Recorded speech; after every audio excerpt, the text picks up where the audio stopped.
Recorded Books presents Cypress Grove by James Sallis. This unabridged recording is narrated by Alan Nebelthau and directed by Drew Sussman.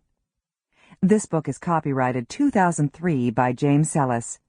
This recording is copyrighted 2008 by Recorded Books, producer and publisher of Southern Voices, celebrating the rich heritage and distinct characteristics of Southern writers.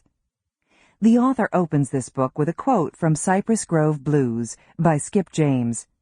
"If your knee bone achin' and your body cold, you just gettin' ready, honey, for the Cypress Grove." And now, Cypress Grove. Chapter 1. I heard the Jeep a half-mile off. It came up around the lake, and when it hit the bend, birds took flight. They boiled up out of the trees, straight up, then, as though heavy wind had caught them, veered abruptly, all at once, sharp right.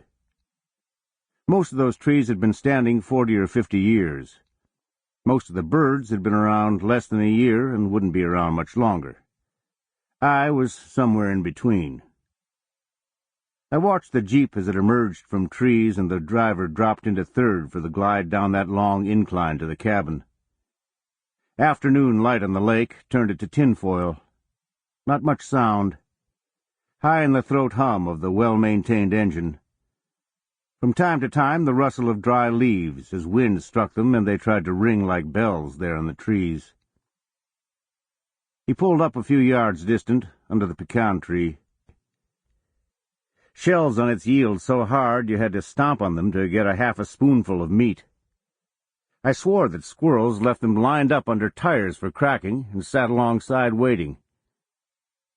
He got out of the Jeep and stood beside it, wearing gray work clothes from Sears, old-fashioned wide-top Wellingtons, and what looked to be an expensive hat, though one that would have been more at home further south and west.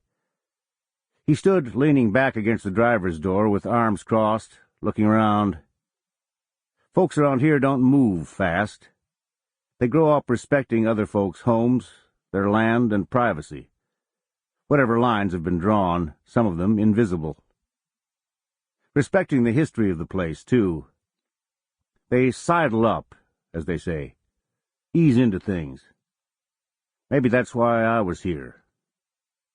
"Good afternoon," he said, final syllable turned up slightly in such a way that his utterance might be taken as observation, greeting, query.